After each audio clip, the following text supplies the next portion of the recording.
ఎప్పుడు పాలకూరతోటి పప్పే కాకుండా అప్పుడప్పుడు ఇలాగ ఉల్లికారం పాలకూర ట్రై చేయండి. చాలా బావుంటుంది. ఆకుకూరలు తినని వాళ్ళు కూడా ఖచ్చితంగా తినాల్సిందే. అంత బావుంటుంది.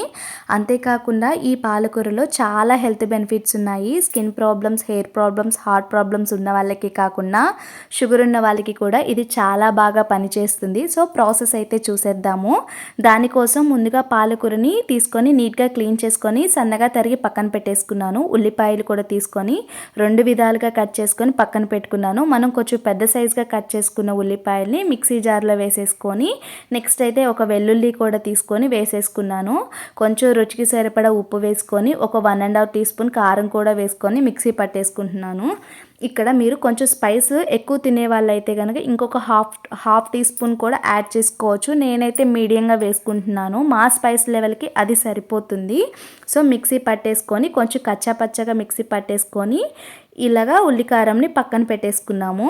నెక్స్ట్ అయితే మనం పోపు పెట్టేసుకున్నాము. దానికోసం ముందుగా బాండీ పెట్టేసుకొని ఆయిల్ వేసుకొని హీట్ చేసుకున్నాము.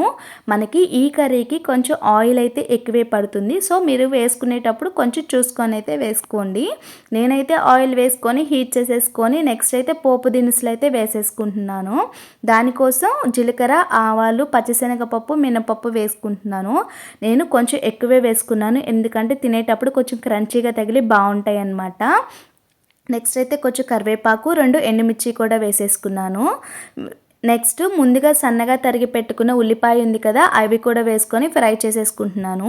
ఉల్లిపాయ కొంచెం ఫ్రై అయిన తర్వాత మనం ముందుగా చేసి పెట్టుకున్న ఉల్లికారాన్ని కూడా అందులో వేసుకొని ఫ్రై చేసేసుకోవాలి. ఉల్లికారము బాగా ఫ్రై చేసుకోవాలి. ఇందులో ఎంత బాగా వేగితే టేస్ట్ అయితే అంత బాగుంటుందన్నమాట. అడుగు పట్టకుండా ఇలా కలుపుకుంటూ అయితే ఫ్రై చేసేసుకున్నాము. ఆయిల్ కొంచెం విడుస్తుంది కదా ఉల్లికారంలో నుంచి, అప్పటి వరకు అయితే మనము ఉల్లికారాన్ని బాగా ఫ్రై చేసుకోవాల్సి ఉంటుంది. కొంచెం కలర్ కూడా చేంజ్ అవుతుంది. చూసారా, కొంచెం కొంచెం ఆయిల్ విడుస్తుంది. ఈ స్టేజ్ వరకు కనుక మనం ఉల్లికారాన్ని ఫ్రై చేసుకుంటే అయితే సరిపోతుంది. నెక్స్ట్ అయితే మనం ముందుగా సన్నగా తరిగి పెట్టుకున్న పాలకూరను కూడా ఇందులో వేసుకొని కలుపుకుంటూ అయితే ఫ్రై చేసుకోవాలన్నమాట. మనం ఒకటేసారి పెట్టుకుంటే బాండీ అయితే సరిపోదు కాబట్టి కొంచెం కొంచెం పెట్టుకుంటూ కలుపుకుంటూ ఉంటే కనుక అది మగ్గి కొంచెం ఆకు అయితే కిందకైతే వెళ్తూ ఉంటుంది. ఇలా పెట్టేసుకొని బాగా కలుపుకొని మూత పెట్టుకొని మగ్గిచ్చేసుకుంటూ ఉంటే మనము మధ్య మధ్యలో తీసుకొని బాగా కలుపుకోవాలి. ఎందుకంటే అడుగు పట్టేస్తుంది. అడుగు పట్టుకొని ఇలా కలుపుకుంటూ అయితే ఫ్రై చేసుకోవాలి.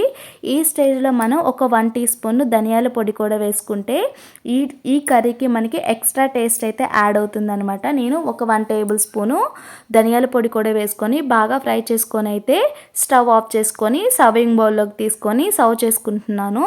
సో టేస్ట్ అయితే అదిరిపోతుంది. మీరు కూడా ఖచ్చితంగా ట్రై చేసి ఎలా ఉందో కమెంట్ చేయండి. అంతేకాకుండా మన ఛానల్ని లైక్ చేసి సబ్స్క్రైబ్ కూడా చేయండి. Thank you for watching my video.